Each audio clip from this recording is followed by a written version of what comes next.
Everybody? I hope all is well. The college football playoffs are near. And of course, obviously, this is championship week. I wanted to get this out before the big game tomorrow and, of course, Saturday as well.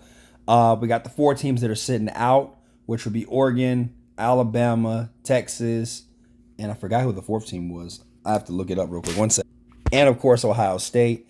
Right now, I'm big into college football. This is probably my favorite sport. And next year, I will be covering week by week. Also, be on the lookout, guys, for videos on your favorite university and why they failed and why they succeeded. So we'll talk about that. But I am stuck on the top four: Georgia, Michigan, Washington, and Florida State. I don't believe that Florida State should be in there. I believe Oregon should be in there over Florida State. But however, Florida State did beat Florida. They did come out on top. They found a way to win. That's a good thing. However, guys, this week is going to really separate the two between a lot of people. Now, a lot of hypotheticals. If Alabama beats Georgia, how far does Georgia fall? Right? And if Michigan loses to Iowa, I think they're out completely. I think Michigan's out completely. However, I will say this. The best team in football right now, college football, is Georgia, player-wise, talent-wise, coaching staff. The kids that have the biggest heart right now, and I know that you're saying, oh, man, whatever, that doesn't matter.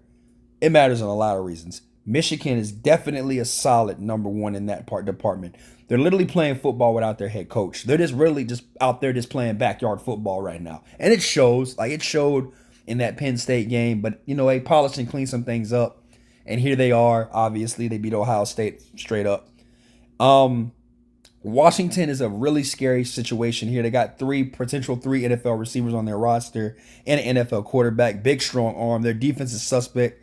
I think when they get against these blue bloods of college football, like the Georgia or the Michigan, they're going to struggle. As for Florida State with the backup quarterback, I'm not sold on this. I think that they might lose to Louisville, man, in that ACC championship game. I know that Florida's quarterback was down, so Florida State obviously took advantage. It was an ugly game. I don't know what they have in store, but, Keon Coleman returning punts at 6'4". That's a problem for anybody, and that is a potential first-round pick. With that being said, gonna move over to Oregon. Bo Nix is on a revenge tour right now, and I think Washington better watch out because Troy Franklin and him, they are on it. However, I will say this, guys.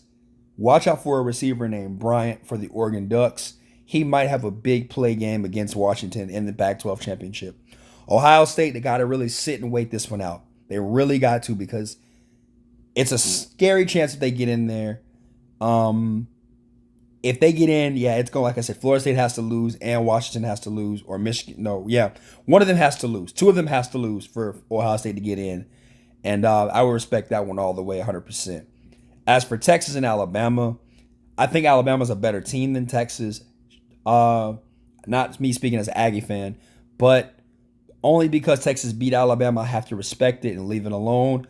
But I think that Alabama has come such a long way from where they were in the beginning of the season until now. And I think that they're a dangerous football team. And as a fan of SEC football, I don't want Georgia to slip up and lose to Alabama in this championship game. This is definitely, it's not even a trap game. This is really a playoff game for them. And that's how you have to treat it and look at it. And I do feel really bad about the situation because you got to play Saban, and no one likes playing Saban, especially when it's in December. Hey, Saban is not fun. He's not fun to play against. However, Sartini's got these boys in Texas believing again. They got them back on the map. I don't see them really getting in realistically because there's no other Big 12 opponent that's going to be pretty much in the top 15 that's going to make a difference. And it just kind of pushed back. It's really, to be honest with you, there's no Big 12 team coming in. So if Texas gets in, it's just pretty much everybody has to lose, and then they kind of have to reset the 4 at the top. So I'm kind of stopping at the 8 spot right there. But I am proud of Georgia, man. They really are on that streak. They haven't lost in 2 years. They might beat a team to really three-peat it if they take care of business against Bama. Michigan, they got to beat Iowa, but I think they could because Iowa has no offense. And really your 3 and 4 spot is where you're going to get your money made. That's really where it's going to be at with Washington versus Oregon, which is probably going to be the best game in college football this season. So many defensive and offensive prospects that the world is going to be watching in the NFL as well, with Braylon Trice on one side, Bo Nix, Michael Penix, obviously, Troy Franklin at receiver, Rome Odunze at receiver, Jalen Polk, Then you've got McMillan coming back, who's kind of, in the middle of a recovery season, I'll say, because he did get messed up. But so much talent, man, against these two teams. And that's just going to be fun to watch. And as for Florida State, the hiccup that Louisville had against Kentucky, which lets you know that the SEC still ran supreme. But that's nor here nor there.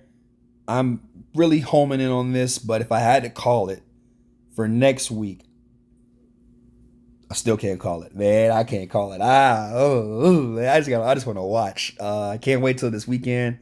It's gonna be fun to watch. But you guys let me know in the comments what you think. Shout out to your university if your university's in there. Best of luck to y'all this week in college football. And yeah, peace on it.